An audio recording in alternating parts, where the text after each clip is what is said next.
அம்மா ஈஸ்வரி அம்மனாக வந்து உலகத்துல பிறந்திருக்கிறார். 8 பிள்ளைகளுடைய முகத்தை பார்த்தீங்கன்னா அகத்தின் அழகு முகத்திலே புரியும்னு சொல்லுவார்கள் அல்லவா? அப்பேற்பட்ட முகம் அம்மா ஈஸ்வரி அம்மனுக்கு.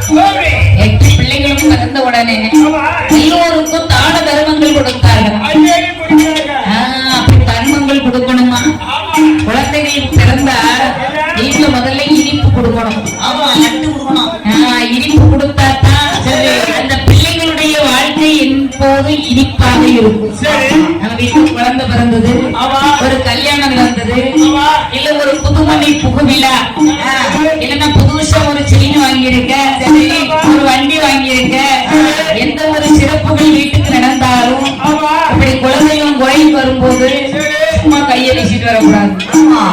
அம்மாவுக்கு கொஞ்சம் இனிப்பு கொண்டு வந்து வைக்கணும்.